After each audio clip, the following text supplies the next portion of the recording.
அனைவருக்கும் வணக்கம். நான் தேஜஸ்வி கோபாலகிருஷ்ணன். முன்னை முழுமுதலே முத்தமிழே முரசு கொட்டி அரசாண்ட மூவேந்தர் குடிமரவே தமிழ் காக்கும் இந்த பேரவையில் எம் நாவன் வைத்திரம் காண வந்திருக்கும் அனைவரையும் நான் வணங்குகின்றேன். வட அமெரிக்க தமிழ்ச்சங்கம் நடத்துகிற இந்த பேச்சு போட்டியில் இன்றைக்கு என்னுடைய பேசு பொருள் தமிழ் எனது அடையாளம். மனத்துணது போல காட்டி ஒருவர்க்கு இனத்துடல் ஆகும் அறிவு. மனத்தானாம் மாந்தர் குணர்ச்சி இனத்தானாம் இன்னான் எனப்படும் சொல் என்கிறார் வள்ளுவர். அந்த வள்ளுவத்தின் புகழ்மொழிக்கு ஏற்ப ஒருவன் யார், அவனுடைய அடையாளம் என்ன எது என்று கேட்டால் அது அவனின் இனத்தை, அவனின் மொழியை, அவனுடைய வாழினத்தையே குறிக்கும் என்பது வெளிப்படை. ஆக நான் யார் எனில் நான் தமிழ் பெண். என் இனம் எது எனில் என் மக்கள் எல்லாம் சூழ்ந்து வாழ்கிற அந்த பெருநில தமிழ் பரப்பு எனது இனம், தமிழ் இனம். இதுதான் என்னுடைய அடையாளம். நம் நாடு யாரு, தமிழ்நாடு என்கிற அந்த பழஞ்சொல் இந்த கருத்தை கூறுகிறது. அன்றைக்கு நமக்கு 3 நாடுகள் இருந்தது. முடிவுடைய நாடுகள் 3.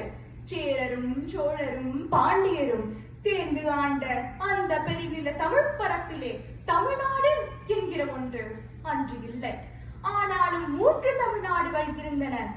ஆனால் அதை காட்டிலும் கருத்தியலால் தமிழ்நாடு என்று சொன்னாரே, அந்த தமிழ்நாடு இறையாண்மை மிக்க தமிழ்நாடு, அறம் செழித்த தமிழ்நாடு, பண்போங்கி இருந்த தமிழ்நாடு, ஆணும் பெண்ணும் சமமாய் அறிவு கற்ற தமிழ்நாடு, யாரேனும் பசி என்று வந்தால் அவர்களுக்கு உணவு கொடுத்து மகிழ்ந்து இன்பம் முருகிற தமிழ்நாடு, யாரையும் பகைவரால் கருதாத நாடு, பகையினில் வந்தால் அவர் உயிரை தப்ப விடாத வீரம் மிகுந்த தமிழ்நாடு.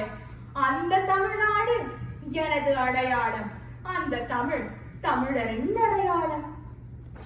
நீண்ட நாள் பிரிந்து இருந்து தன் கணவனோடு மீண்டும் இணைய சேர்ந்த கண்ணகி பூம்புகார் நீங்கி மதுரையை சேர்ந்து இனி இன்ப வாழ்வை வாழலாம் என்று கனவு கண்டு தன்னிடம் மிஞ்சியிருந்த ஒற்றை கால் சிலம்பை தந்து செல்வம் பெற்று வருக என்று அனுப்பி வைத்தாள்.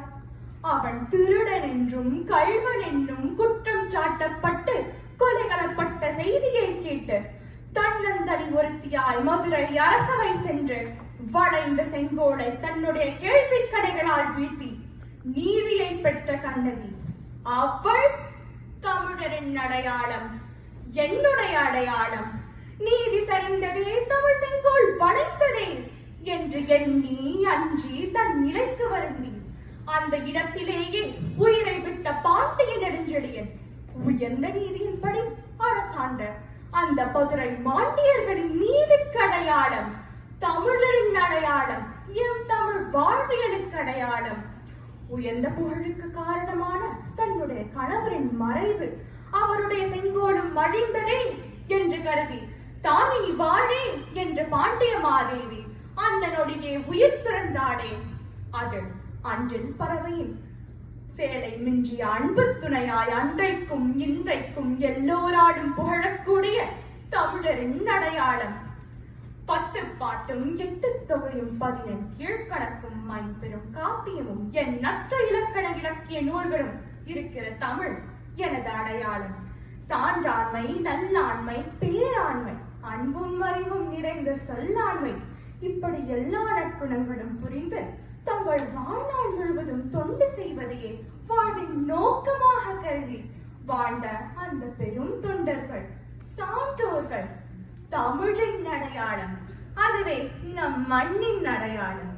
என்னின் அடையாளம், எண்ணற்கரிய பெரிய அடையாளங்கள் பல திகழ்கின்றன என்றாலும், தமிழர் வாழ்வில் பல நிலைத்து நிற்கின்றன என்றாலும், இவை எல்லாவற்றை காட்டிலும் இன்றைக்கும் மிஞ்சி நிற்கிறது. இன்றைக்கு உலகில் தமிழர் எங்கு சென்றாலும் எங்கு வாழ்ந்தாலும் நீங்கள் யார் என்று கேட்கும் போது நாங்கள் தமிழ்நாட்டை சேர்ந்தவர்கள் என்று சொன்னாலே, ஓ, you from the land of Thirukkural என்று சொல்கிறார்களே, அப்படி தமிழை அடையாளப்படுத்திய திருக்குறள் தமிழரின் அடையாளம், பெருமைக்குரிய எந்த அடையாளம். அந்த அடையாளத்திலே முழுமை பெறுவதுதான் என் வாழ்வின் நோக்கம், கொள்கை, உயர்வு. என்று கூறி வாய்ப்பு தந்தமைக்கு நன்றி கூறி இடம் சாருகிறேன். நன்றி, வணக்கம். ரொம்ப அழகா பேசுறீங்க.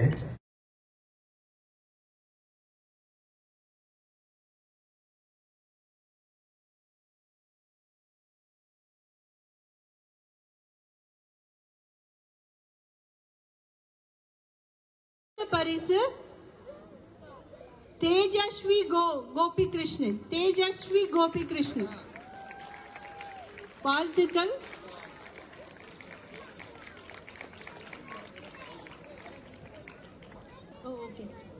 மூன்றாவது பரிசு 3 பேருக்கு கிடைச்சு.